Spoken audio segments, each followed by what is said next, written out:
Bonjour à tous, aujourd'hui on va parler d'un parc à thème incontournable si vous passez par la Californie, le Disneyland Resort. Dans cette vidéo, je vais vous présenter cette destination que nous avons eu la chance de visiter lors d'un séjour en Californie. On va parler de l'organisation d'une journée sur un parc, donc comment accéder au parc, combien ça coûte, et je vais essayer de vous donner quelques petits tips qui pourraient vous aider dans l'organisation de votre visite. Donc let's go, c'est parti!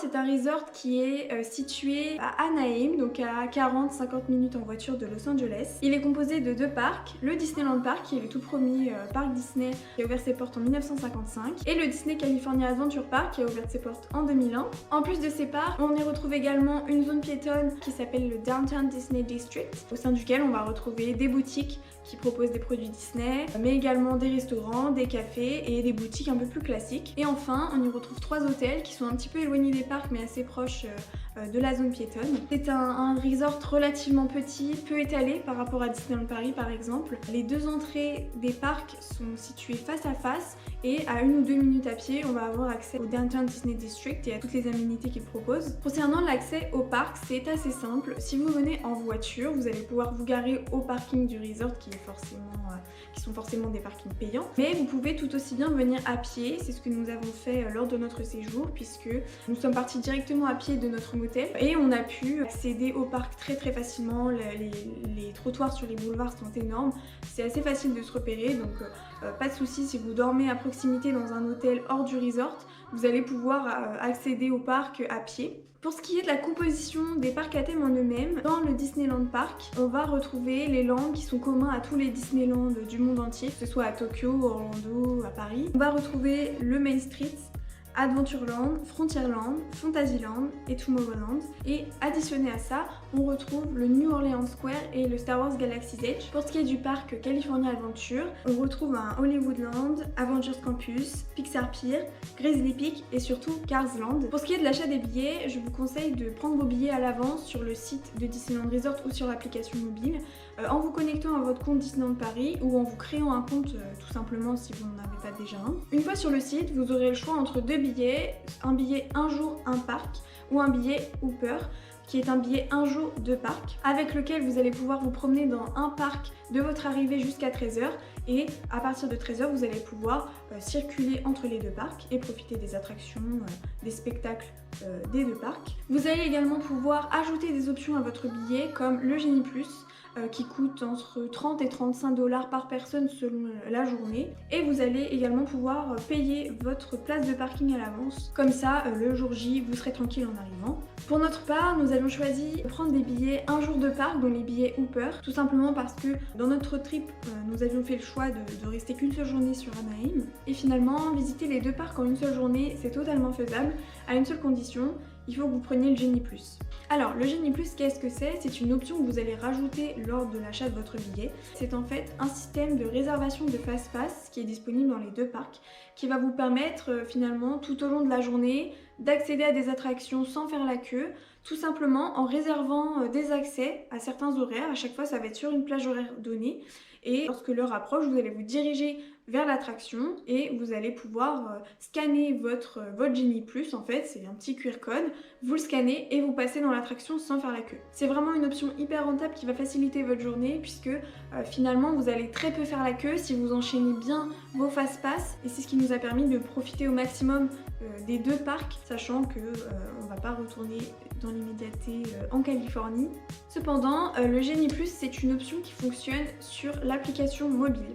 Donc c'est très important lors de votre visite de venir avec un téléphone chargé et d'avoir l'application puisque lors de votre visite, vous allez avoir sur votre téléphone vos billets, vous allez pouvoir réserver vos fast-pass pour le Genie Plus, à savoir que si vous êtes en groupe, un seul téléphone suffit à condition que vous ayez acheté les billets sur un seul compte Disney. Vous allez également retrouver la map du parc avec les temps d'attente pour chaque attraction en temps réel. Et aussi, vous allez pouvoir acheter des fast-pass pour les attractions qui ne sont pas comprises dans le Genie Plus, à savoir l'attraction Cars et l'attraction Rise of the Resistance, qui sont vraiment incroyables mais qui ne sont pas disponibles dans l'option Genie Plus. Donc voilà, c'est vraiment important que le jour de votre visite, vous ayez votre téléphone avec l'application, puisque toute la journée, vous allez utiliser la Wi-Fi du parc pour réserver vos fast-pass.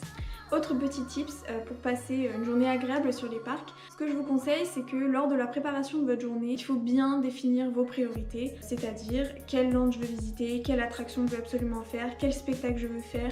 S'il y a des restaurants aussi que vous voulez découvrir, il faut les réserver en même temps que votre billet parce que souvent on y pense à la dernière minute mais au moment où on veut réserver il n'y a plus de place. Par exemple, nous on avait vraiment prévu de visiter les lands qu'on ne retrouve pas à Disneyland Paris. Donc bien sûr on n'a pas pu tout faire mais on a pu visiter Adventureland, faire les attractions mythiques comme Splash Mountain ou Jungle Cruise. On a également beaucoup profité du land Galaxy's Edge qui est magnifique, qui est vraiment grand et qui propose plein d'interactions avec des personnages en plus des attractions qui sont incroyables. On a aussi adoré visiter le Cars Land au Disney California Adventure Park, mais aussi aux alentours du Avengers Campus, notamment pour visiter l'attraction de la Tour de la Terreur qui est là-bas, a été remasterisée en version Gardien de la Galaxie. Et globalement, tout le California Adventure Park est un très joli parc qui propose des décors assez incroyables et surtout très variés. Et dernier tips que je pourrais vous donner, et pas le moins important, serait de bien gérer votre Genie+, si vous prenez cette option. À quelle heure est votre prochain Fast-Pass, à quelle heure vous pourrez